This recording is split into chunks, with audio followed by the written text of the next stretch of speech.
Fairly often, I get asked questions about how I got started podcasting with the Breaking Math podcast, and I'll often be asked this question by those who are thinking of starting their own podcast. That is, people who are looking to tell a story or share their unique wisdom with a larger audience or their passions, or maybe just advertise their business or services.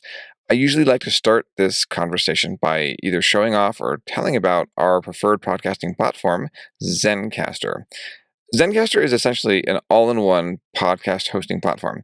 On this platform, you can do everything from recording your episodes to editing your audio and video files to distributing your podcast to all podcasting platforms, including Apple Podcasts, Spotify, iHeartRadio, and wherever else podcasts are played. Now, there's more. When I first began podcasting, I used to get very nervous about how I would sound. I would sometimes stutter or have awkward pauses or other audio blemishes in my recordings. Now, Zencaster has a new suite of AI tools in their post-production process that make you sound really smooth. They automatically take out any of the ums or ahs in your recording. Also, they automatically take out any of the awkward pauses in your discussions. The tools will also help you set the right loudness and balance all the levels while reducing any background noise, all with the click of a button. Doesn't sound too bad, does it? You really should check it out. Really, the world needs to hear what you have to say. In fact, I'm going to give you a code below to help give you a large discount. It's all one word: Breaking Math. Go to zencaster.com/pricing and use my code BREAKINGMATH, and you'll get 30% off of your first month in any Zencaster paid plan. I want you to have the same easy experience I do for all my podcasting content needs. It's time to share your summer concerts, pool parties, chill nights under the stars. We're stocking up our closet so you're ready to look your best for all of it. At Plato's Closet in West Ashley and North Charleston, we're buying all things summer. So bring in your tees, tote bags, sandals, sunglasses, and more. We pay cash on the spot for gently loved name brand looks. Plato's Closet is the go-to destination for trend-forward teens and young adults who support local and shop sustainable. Visit Plato's Closet today. Plato's Closet, located in West Ashley on Sam Rittenberg Boulevard and North Charleston on Rivers Avenue. Forecasting is a constantly evolving science and has been applied to complex systems, everything from the weather to determining what customers might like to buy, and even when governments might rise and fall. John Fuisz is someone who works with this science and has experience improving the accuracy of forecasting. So how can forecasting be analyzed? What type of events are predictable? And why might Russia think a Missouri senator's race hinges upon North Korea? All this and more on this episode of Breaking Math. Episode 61, The Atom Bomb of Information Operations.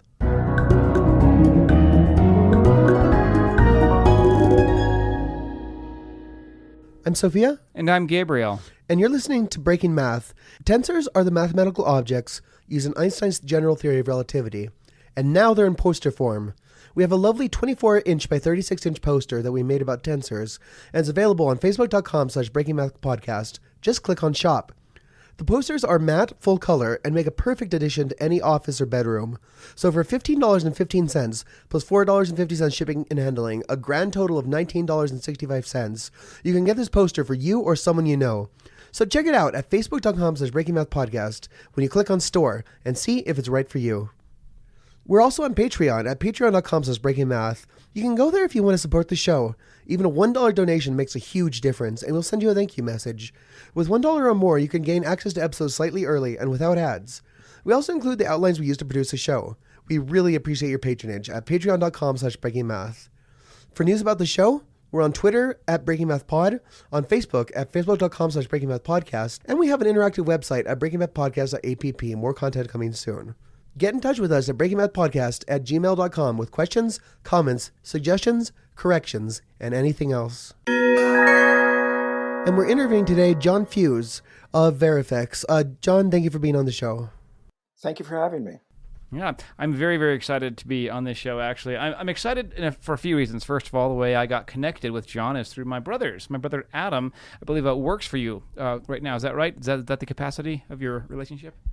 I don't think Adam necessarily works for me. I think I work for Adam. I think he keeps us going. So thank you to Adam for hooking me up with our awesome guest today. I'm very, very excited about today's episode because we're going to talk about how math is used in a software that is used in advertising as well as in politics. And we're also going to talk about deeply held beliefs and how those beliefs might be hard to change, but how they can be nudged for a given means to an end. So I'm quite excited about that. Oh, yeah, same. But John Fuisz, who are you? Like, what's your background? Tell us about your research, how you got into this field.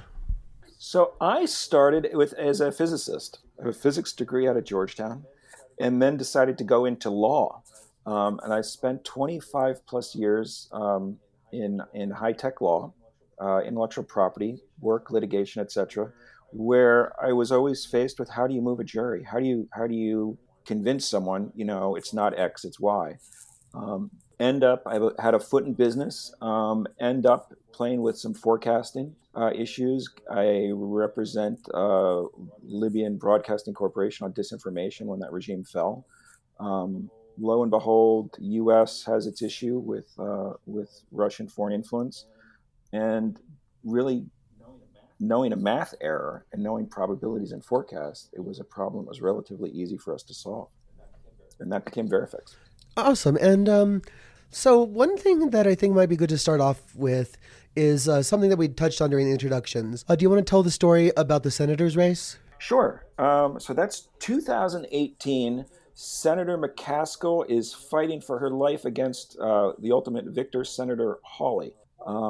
So when we had come up with our method and our basic theory, we wanted to test it in a real life situation, and that was the Missouri midterms, the 2008 Missouri midterms. Just to take a step back, the important thing to think about with respect to how we looked for manipulation, right, of the public's belief is we start with beliefs. Whatever you believe, think of the placebo effect. If you believe a pill will help you, it will actually not only have a emotional impact, has a physical impact, right?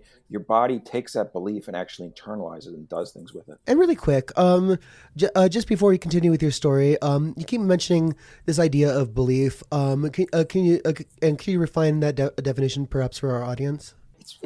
So belief, we don't look at it on an emotion, kind of happy, sad. It's how you think something will resolve. Yeah. So we focused on belief and what issues will change belief.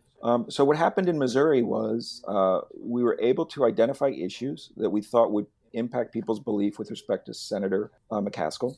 And then what we did is we looked on social media for abnormal usage of the words. So that would be if the word Korea on average is mentioned perhaps 1,000 times a day, we would look for evidence of when it was used maybe 10,000 times a day. And then we would look at the impact that would have on people's belief. And we had identified sufficient evidence that we were convinced that the issue Korea, for some unknown reason, perhaps related to pro-military, anti-military, would be bad for Senator McCaskill, would be good for Senator Hawley.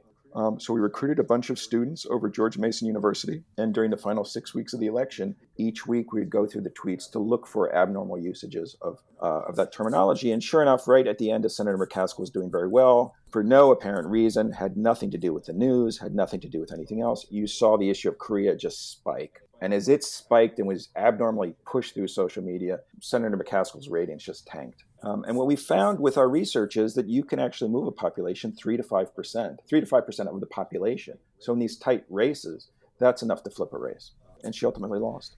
And so that gets us into our next question, which is how do you quantify belief? You mentioned 3 to 5%, and we discussed a little bit in the pre-interview the importance of belief change. And so what is the way you quantify belief? What is belief change, and how does it apply to this work? Yeah, right. That's a key issue because you have to also deal with error, right? So what is it, and what's your error rate in measuring it? And at the end of the day, if you told me what your belief was on an issue, and Gabriel told me what his belief is, and I told you what my belief is, we all might use different numbers, we might use different words, but it all might be the same. So actually understanding kind of a static snapshot of what your belief is incredibly difficult. if not impossible. But looking at the change isn't. So when you go into the emergency room, say we cut our finger right now during the podcast and we all have to run over to the emergency room, they will ask you what your pain level is on a scale of 1 to 10. Now, whether you say a 5, whether that's what someone else who just cut their finger would say, maybe they say a 4, maybe they say a 6, we don't know. But we know is when the nurse keeps coming back in to check on us and we update that pain score, we can see the delta. So we know whether you're feeling better or you're feeling worse. And that's really what we focus on. So we're actually measuring belief change on a week-to-week basis as opposed to trying to take a static snapshot in time. So one thing that we're curious about is in your research, how are the questions framed? Yeah, right. So that's a fabulous question because, when we looked at this issue, we realized, the first was whether to play in math or play in language. And language itself, we determined, has too much error. Right, language is a biological population. So if we say family, the ideal family apparently is 3.14 children. You have 3.14 people, but yet there is no family with 0.14 person. Yet we all have some idea of what a family is or is not include, and that certainly can be different from person to person. So there's too much error. So we realized we had to stay in math. And I remember you said that the questions that are involved in your research have to be forward-looking, sufficiently far in the future. Could you elaborate on why that's important? Yeah. So once we got into realizing that we needed to use numbers, right? What's the most accurate way to determine whether or not something's going to happen? We went to a wisdom of the crowds, right? Group forecasting. So we use numbers and we use group forecasting because it would be the best way to have an accurate prediction of the future. And you mean forecasting for a group of people, right? Yeah. So the general consensus is 25 people or more. If you take 25 people and you ask them how many, I think the famous original study was weighing a cow during a country fair or something, a state fair, and asking random people to submit their bids. And it really was the average that was the most accurate. So if you take 25 people and you ask them these forward-looking questions, you will actually get a fairly accurate prediction of what will happen in the future. And but even knowing that may not be a representative sample, we look then for change in forecasting or betting, essentially. Who's going to win the Super Bowl this week? Who's going to win the Super Bowl next week? And we're looking at belief change week to week. And where does this number 25 come from? Just experience? Because and you don't mean that groups of 50 would be less accurate, do you? Yeah, they are, because the error doesn't cancel. Essentially, once you get to 25 people plus, you can end up with 95% accuracy simply by, the extremes cancel and you actually end up with a fairly accurate forward-looking forecast. So there's the whole wisdom of the crowd belief, which is where a lot of the forecasting has gone to. And how can this be modeled statistically? This almost optimum point of 25, because it seems to fly in the face of some conventional statistical knowledge about standard deviations and things like that. Right. There's several things at play. One, your 25 people, there are certain criteria that need to be placed on them. So in terms of wisdom of the crowds, you need sufficient diversity. You need people who are not talking to each other. You really need 25 separate data points. So instead of the easiest way to think about that, right, I'm taking 25 measurements in different ways and then essentially ensembling the result. A famous application of that is probably Netflix prize for optimizing their Cinematch algorithm. So that's the one that recognized you've watched X, you might like Y or Z. They were trying to optimize their algorithm, and what they found is that each team participating on its own essentially reached limits that they couldn't get past. If they simply took different approaches and averaged them out, that average ended up being more accurate. So what happened is I think it was the Belcourt team, after 3 or 4 years, teamed up with the Aussies, teamed up with another team, I think from the US, and ultimately achieved the 10% threshold improvement that Netflix had set for the prize. The remaining teams had, I think it was 30 days to offer a counter proposal, and I believe it was 40 teams. All those 40 teams did was average the results, and they achieved the same level of same improvement. The 5 elements necessary for the wisdom of the crowd to essentially work is you need diversity of opinion, which makes sense. You see that in businesses. If you have people talking to each other, not willing to offer diverse theories, you end up with skewed results. The individuals have to be independent. They have to be decentralized. And then you have to ask the questions in such a way that you can actually aggregate all of the answers. and there has to be trust. So in terms of taking those 5 factors and building them into our question set, we use much more than 25 people. We use 100-person panels, 100 different people, all independent, decentralized. We take them from across the U.S. or wherever we're studying. We have a way to aggregate all of their issues, and we make sure they stay anonymous. We pay the people, and we leave them completely anonymous and make sure they can't be targeted with anything. And the system works. We've run our system and run questions that were identical to surveys, 1,000+ person surveys, and our answers, our results are essentially identical. That's fascinating, and it really does. I think. Gabriel, tell me if you get the same impression, but it speaks to the idea of there being an essential almost like an underlying algorithm for humans. Because I'm sure you're aware of bands of humans and how there's like a few dozen people in a band, and how it's a good organizational structure. Could it have anything to do with that? These results that you're getting, like, could it have anything to do specifically with humans, or would 25 aliens likely have the same? Yeah, no, I'm listening to what you're saying, and so what John said reminded me of the bands, but it's been a while since I've studied anthropology, so it's so we're treating humans really as they're pretty formulaic once you hack into a human brain, and that is humans. At our base, we are forecasting machines. So we emerge into the world, we take our first breath, and we start making forecasts. If I cry, will I get fed, right? We learn to do that before we can even talk. And it's Professor Lisa Feldman Barrett and her concept of constructed emotion. She goes deep into that concept, that basically most of human emotion, human reaction can be dropped down into the fundamental concept of forecasting, which is why that's where we take people right to that forecasting, because it's what you are doing constantly.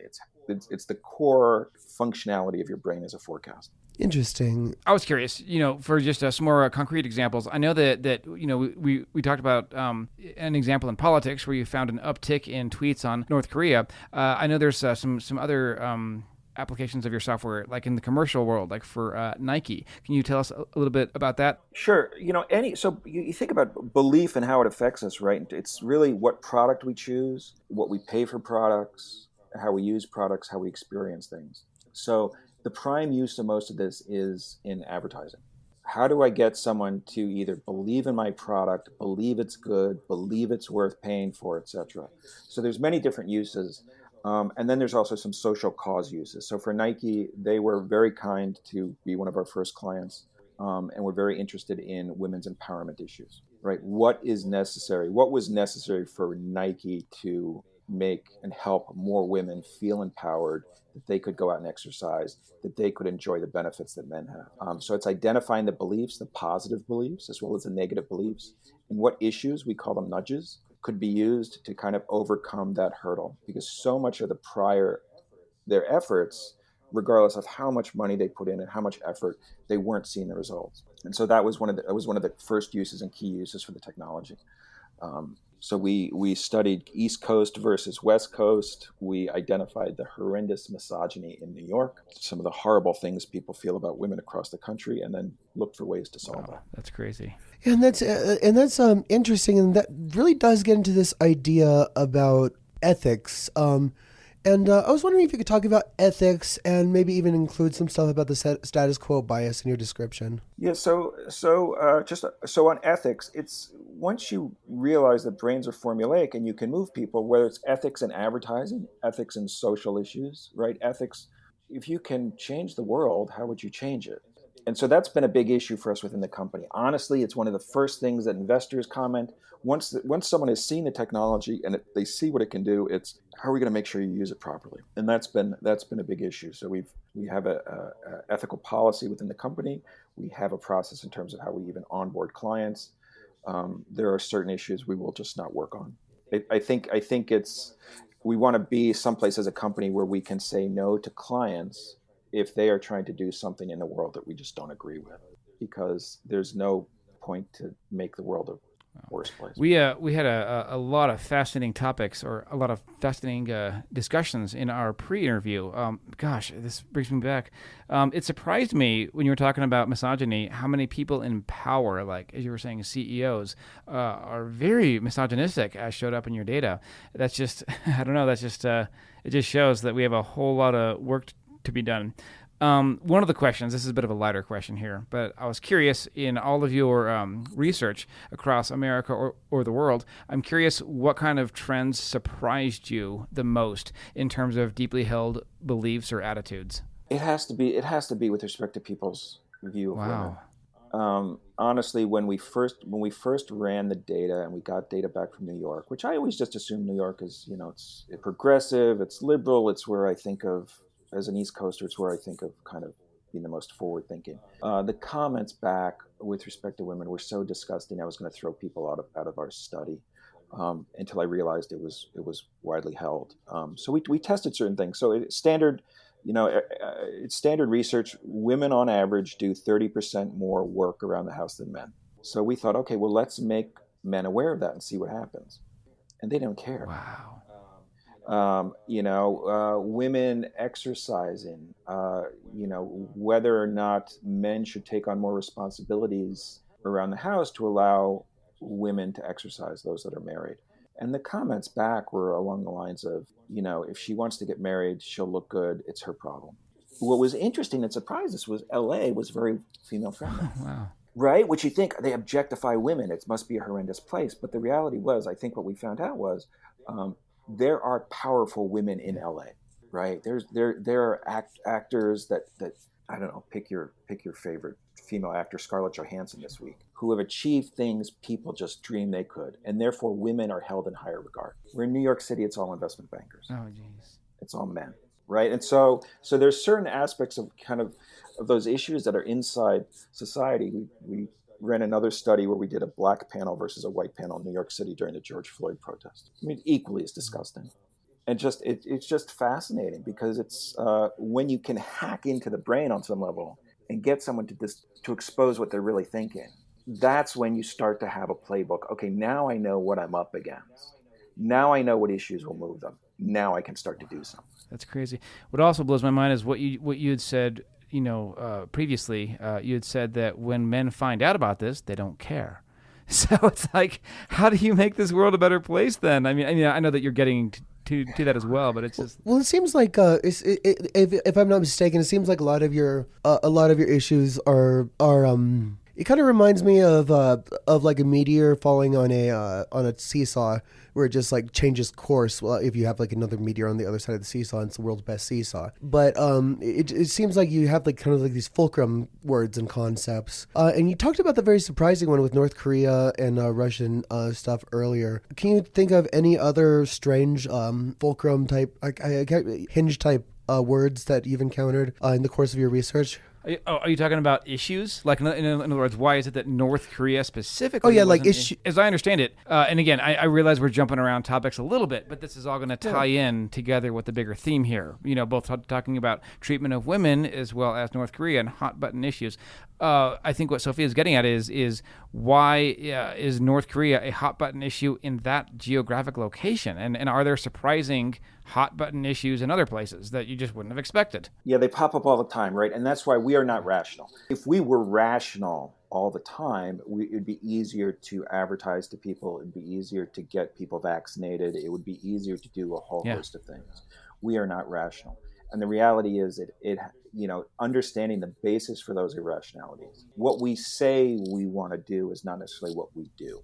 We know we should be environmentally conscious. We know we should buy X and not Y, but when we go to the grocery store and it's up to us and something's on sale, we buy the package. It reminds me a little bit of the bacon or something. I'm sure you're aware because you do research and statistics of the classic 1953 book, How to Lie with Statistics. It's not I very well may have read it. It's not coming to mind. It's a classic book on like biases in advertising during the 1950s, like that a lot of them still exist today, like drawing graphs that start at the wrong place or have and one of the things that they talked about in there is how when they did a phone survey asking people what magazines they bought, everybody's like, oh yeah, I have a subscription to Scientific American or the Times or Time or whatever magazines were big in the 50s, Saturday Evening Post, things like that. But then it turns out people were reading just like trashy, like what they consider to be trashy magazines based on purchase numbers from the companies themselves. Okay, yeah, so dishonesty in polling, basically. Oh yeah, and it's just, I mean, and also I know that people drink twice as much as they tell the doctors that they do, based on results from landfills. 100%, and that right. That's why we did not go down the survey path, because yes, when you go to the doctor and a doctor Ready to level up your career? Text DISH to 44043 now to dive into a world of exciting technician opportunities at DISH. From cutting-edge technology to a supportive work environment, DISH offers the perfect platform for your success. Connect with us today to discover how you can be part of a dynamic team driving innovation. Connect today and join the DISH family, where innovation meets opportunity. Text DISH to 44043 to kickstart your journey towards a rewarding career. Ask you how much you drink that week, I don't know anyone who's honest. When they ask you how much you exercise, everyone overestimates it. The studies even on exercise, when they've tracked people with their phone location for a month and then asked them to self-report if they went to the gym, they still lie, even though they had their phone and they know whether or not they went to the gym. Those errors get worse when you talk to people about emotion. I think it was Ekman's research where he compared people, whether they understood if they had anxiety versus depression, and only people got it right 60% of You're talking about Paul Ekman, right? The facial expression dude. Correct. Yeah, and so it's just people have a horrible time explaining who they are on some level, right? And that goes back to one of my favorite authors' books, McCall and Simon's Identities and Interact, and that concept of there's who we are as a person, who we project to others, and how society sees us. And when in most of those surveys, people will filter. So we lie. We say we don't drink as much. We say we exercise more. If it's a social issue, we're environmentalists. When the reality is we're overstating that, or we're playing to a social issue. When you get into things like bias, prejudice, it's very hard to go up to someone and say, tell me how prejudiced you are, right? They won't tell you, which is why we go into predictions. So we get rid of words. Words have too much error. Too easy for someone to play with us. Stay with math. Math doesn't lie. We go to probabilities and we ask people to start predicting. So they tell me this week they think hate crimes will rise. They think it's 71%. I ask them next week, they say 73%. I ask them next week, they're back down to 72%. Then we start looking, we apply kind of a Claude Shannon's information theory. We're looking at resonant frequencies inside those populations, people who are banded in certain areas, and we start to look for commonalities. That's then where we start to extract nudges, and we understand now, if I amplify that issue. So if I think of shark attacks, you see a shark attack story and you go to the beach, all of a sudden you think you're going to get eaten by a shark, even though there's no chance of it. But you saw the story, so it's in your head. And if you amplify some of these issues, you start to change beliefs, and then that changes behavior. So you're not going to.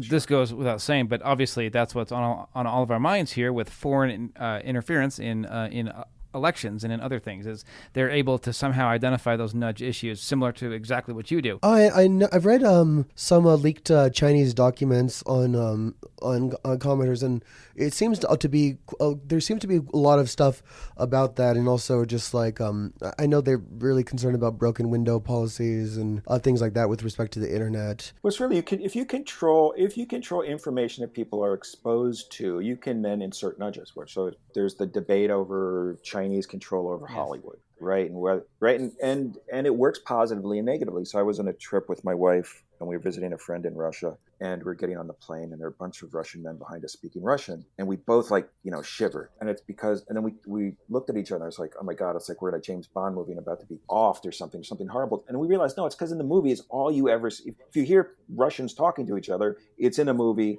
they're all evil, and they're all about to do something. Right. No different than something. And so it's a question of you balancing those issues so that people's brains are properly forecasting and knowing, okay, these are not evil people, they just have a different accent. It's right. It's what's triggering your emotional reaction. Interesting. That could lead also into one of the other topics that we had said toward the bottom of the outline, and that's knowing that many entities, it's so vague with that word here, whether it's a foreign nation or just a company that wants to sell you products. One of our questions is, what would you advise for the best way for us to, would you say, defend or be inoculated to it? Oh yeah, like as this technology inevitably grows and expands. And like any tech, you can't keep a genie in a bottle for more than a couple decades. Yeah. Like as this technology expands, can the technology itself be used as a defense against the technology, sort of like an immune system type deal? Yes. So let me say two things though about the technology, about the concepts. One, we would not have the United States of America if this didn't exist. And that is because the best propaganda ever was US being able to take divergent groups, people from all around the world, and unite them under a single cause that everyone thought there was an American way of life and something better to be achieved. When the reality was, it wasn't for large portions of the population, right? We're still going through that. But for that belief, that misinformation, the U.S. wouldn't exist. But for the ability to change people's belief, you would not have capitalism. You wouldn't have advertising. If we all are eating the same soda or drinking the same food, whatever, we don't need advertising. So advertising, belief, moving people's belief, I mean, it's fundamental to the American. In terms of now defending against misuse of that, yeah, it's not that difficult to identify when someone may be using an issue improperly. We do it somewhat now with advertising. It's just a question of extending that to politics. So I'm thinking on a personal level, just our awareness that the news is going to be amplified to trigger us around election times. We know that, and just the fact that I know that itself, I might be hyper vigilant when I'm reading Twitter. I mean, I might be and I might not be. There's a greater likelihood that I'll be aware of it now that we've had this conversation and we've been talking about it. So being aware of it is one thing. Were you asking, Sophia, if an actual software would be deployed to counter it? Actually, what I was about to ask is how this research might relate to folklore at all. Oh, interesting. Because I know that folklore has been used over the millennia to change opinion, things like that. I mean, most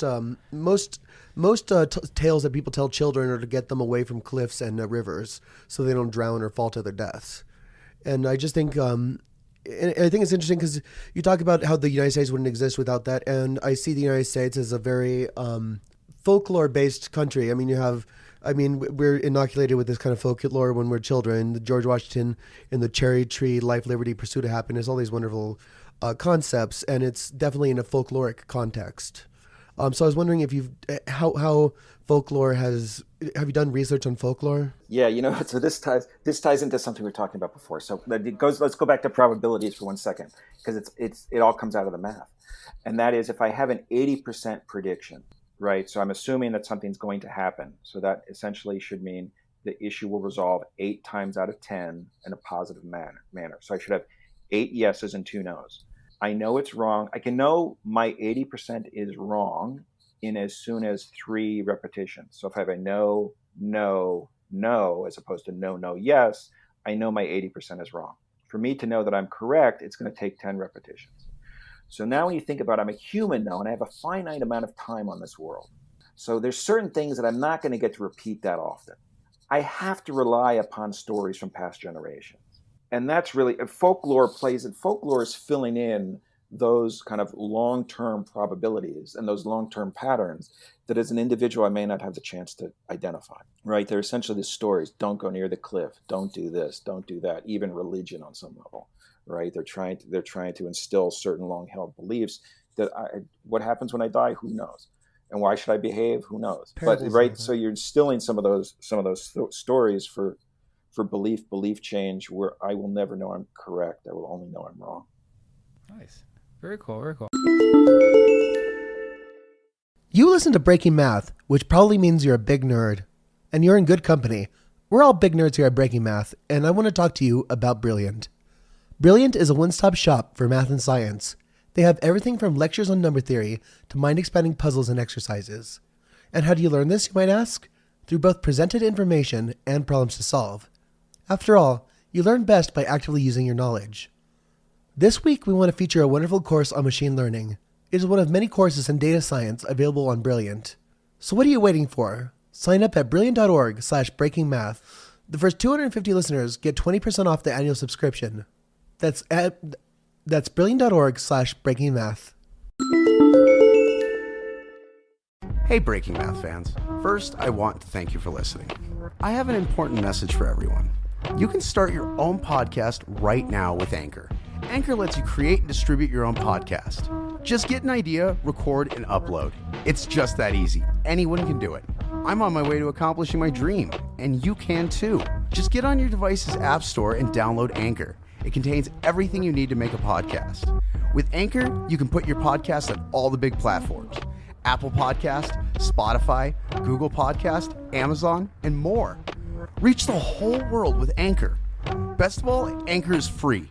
You have nothing to lose with a free platform.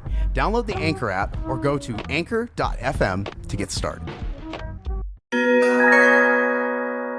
So we did a few episodes ago an episode on Fermi estimations, which just to remind everybody, it's like it's like saying, like, you know, how many credit cards are there in the European Union, and then you think, okay, there's 700 billion people, probably each person has an average of 2 credit cards. There's probably about 1,400,000,000 credit cards, give or take a little bit. I mean, that's a very simple example, didn't take too many steps. But I know that you've mentioned that your research is basically doing a very big Fermi problem, right? Yeah, when we started, right, with the original problem we were trying to solve is, how do you find foreign influence in social media? And so we addressed it as a Fermi problem, and we actually flipped it on its head, because we said, okay, if I wanted to influence someone else in a foreign country, how would I do it and ideally not get caught? Right. So that's the step. So we went down that path. Would I look at first, I need to know how people are feeling, right? Because I need to know which direction I need to move them. Are they favoring my issue or not favoring my issue? So where would I look? If I looked at social media, that's one obvious answer where I think a lot of people go to, but social media, it's not a representation of the population, right? It's a subset. Anywhere from 20 to 80% of the population are on a social media platform, and the algorithms generally pick various responses to get you to read more. So it's not representative. So if I simply went to social media, I really wouldn't know what's happening in that foreign population. I could try and hire a lot of people in that foreign country, but then I'd probably get caught. So that wasn't probably a good idea. I could look at polling. Problem with polling was a huge error, plus or minus 4%. So that's an 8% swing. I mean, that really doesn't tell me much, especially in a tight race. And then it'd be very hard for me to judge whether or not my acts were or were not helping. And we kept going down that process, which is why we ended up at forecasting, because forecasting gave us the best sense of what people thought. I did not need to use local people. So if we wanted to influence, I don't know, let's say the UK, we could probably get a group of forecasters in the US to predict what's happening in the US or what's happening in the UK, and then start to look at changes and get a better sense in terms of what's happening. And then that's what basically led us down this path. It was one large Fermi problem. And so, speaking of Fermi problems, we talked a little bit about accuracy. I think there might be a good like a time for you to talk about this little story of yours that you mentioned to us in an email about how you became a super forecaster. Oh yes. So we went down this Fermi process and realizing the best place to look was of change of forecasts were to look at the super forecasting and IARPA, so that's Intelligence Advanced Research Project. So post 9/11, the government spent a lot of money trying to have better accuracy of forecasts, which is how they came up with these 25-person groups. And then there was the book that Philip Tedlock put out on super forecasters, where he said that he had found that there's a special class of individuals who somehow can predict the future better. Started various groups. There's a Good Judgment Open and a number of the other groups, and I was plugged into some of those, and I started playing with them. And when I saw his note that said this cannot be gamed, of course that was a challenge to try and game it, and I looked then for the errors in his system, which is that error really helped us understand what forecasting can or can't do. So his basic premise was, if someone has a Breyer score of less than 0.25, they represent a subset of American or super forecasters. Breyer score is essentially the mean squared error of your forecast. Breyer is used for mutually exclusive discrete outcomes. So the event happens or doesn't happen. 70% forecast, the Breyer score would be calculated. It's 1 minus 0.7 squared plus 0 minus 0.3 squared. That would be a Breyer score of 0.18. If you average that score over a number of questions, you would be a super forecaster. currently have responded to over 93 questions, no, 130 questions between the two accounts, and I have a 0.2. And I haven't read most of those questions because I've just been playing with his error, which is accuracy of forecast, he didn't contemplate that someone would play the probabilities on the probabilities. So all I do is if the consensus is 90%, I bet 100%. The crowd will be correct 9 out of 10 times. I will get 2 Breyer points. My Breyer average will be 0.2 over those 10 questions. I will be a super forecaster, and I've never read a question. Oh my gosh. That's kind of fun. Right. But that was the basis for a huge amount of government research, right? Billions of dollars probably on a math error. Not understanding what a probability means and how do you, at which point it took us down the path of, okay, how do you know a forecast is accurate? Wow. Especially if it's not repeating, which is the weather, which is so much of what we do. And we realize, so if you can't really know if a forecast is accurate, what good is it? And then that took us to, well, it's good to know if your expectations are met. If you think it's going to rain, you think there's an 80% chance of rain, and you take your umbrella and it doesn't, it will affect your emotions. Am I disappointed or am I happy? We use it then as a population to determine normative behavior. If they think there's a 80% chance of a hurricane hitting Miami and you don't evacuate, you are the odd one. If there's a 20% chance of it hitting and you're panicking and leaving, you're the odd one. So we use forecasting, not necessarily for the accuracy of the forecast, but to actually access behavior and normative behavior in society. That math error changed our way in terms of how we think about forecasts and what they can be used for. And that's how we end up basically learning how to hack the brain and measure belief by having people forecast. And speaking of hacking the brain, I know your research constructed emotion.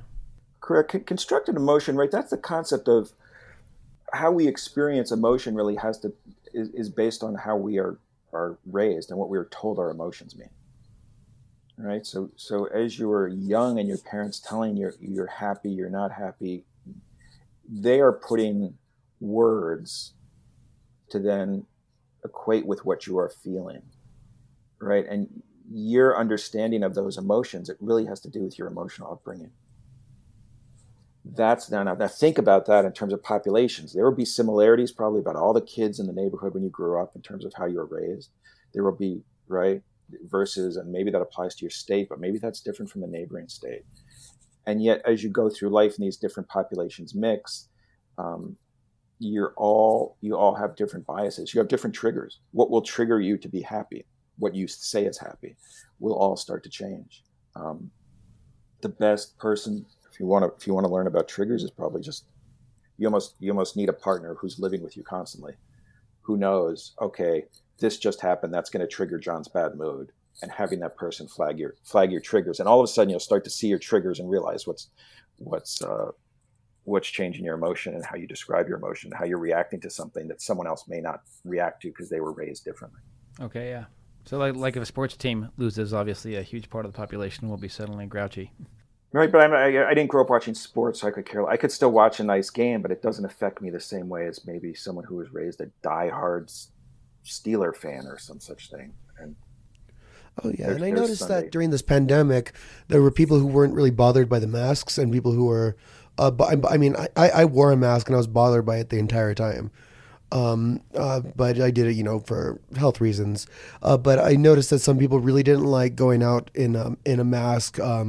What I've gotten the impression throughout this whole interview is that we deal with these concepts constantly. I mean, you're talking about how forecasting is your area of research, but that how the brain is a forecast machine.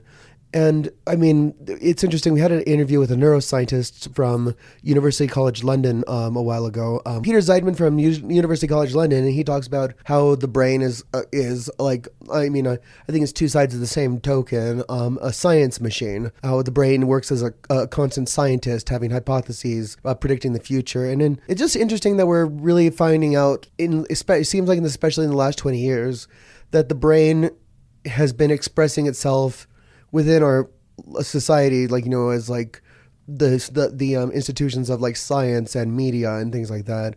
And it's just fascinating how wide the research that you're doing can be applied to. No, it is, and that's why we view ourselves as this fundamental tool that has so many different potential uses, which is why we're always looking for people to collaborate with on the more specific applications. So you mentioned masks, right? Think about the brain as a forecasting machine. Your eyes are pulling in data, your ears are pulling in data, your nose is pulling in data, and in the data that your eyes are pulling in when someone walks up to talk to you or pass you, friend or foe, maybe you're looking at their eyes, you're looking at their micro expressions. All of a sudden, you put a mask on them, and you're denied that data. Right, it very well could be that's tweaking something in you, because all of a sudden you're not getting the data you need to interact with people around you. Fascinating. I didn't even think about that. I didn't think about that at all. That's actually a fascinating reason why somebody might hate masks. Yeah, and see, I just didn't like it because it felt it was like hot on my face, but like that's way more way more meta. Yeah. Right, but you might experience it hot. It's hot on your face, and I had the exact same issue. But the reality is, what actually could be going on is that it's just the dissonance in your brain that you're just not getting what you need, which we talked about earlier in terms of even how this goes in populations. Older people, their senses start to work less, and they rely upon past habits, and it's not fun anymore. Yeah, well, hopefully there will be tools in the future to reinstate that plasticity. Hopefully, drugs or something. Yeah, right. We need to grow a few more brain cells. Yeah. So I guess as we are wrapping up, I want to ask you, if somebody wanted to learn more about Veriphix, where would they go? Certainly go to our website. So Veriphix is Veripix.com. Or you can find me on LinkedIn, John Fuisz, John John Fuisz. There are 2 John Fuizes, though, so look for the one at Veriphix. Awesome. Or any of the other people associated with us. Find them on the internet and ping them. But yeah, it's a fascinating. I'm just fascinated by the research. Yeah. Fascinated by the tool in terms of what it can do, and we'll see where it takes us tomorrow. And before you go to, I'm going to have one more question. What's the biggest laugh you had during your research? Biggest laugh? Oh, I don't know if anything has struck me as funny. I think I'm still in the. Humans can be pretty disgusting. Oh gosh, yeah, and that's crazy. Like one of my goals is not ever been to be too cynical, but it's hard when you look at data. Like, we are animals, So we, at a base level, we are animals. We're very animalistic. People are very biased and very formulaic. Is there any hope for the human race? We should ask. Well, we've made it this far. There's clearly nothing wrong with us. It's just, I think, as we learn more about ourselves, I can only hope for better things tomorrow. I think the more we learn about how our brains work, hopefully, the more we can overcome some of these issues. Well, I have the same hope as you do, and so everyone out there, people who are starting to get into want to get into fields of information. I mean, machine learning and data science, and everything's getting bigger and bigger. And I honestly think that hope that you just talked about is something that everyone who goes into a field like that probably has to have for their own sanity. But also, I mean, it's good to be optimistic, in my opinion, to come up with good strategies for the future, and it's good to be pessimistic to avoid pitfalls. Well, John Fuisz, I'm going to thank you so much for being on the podcast today.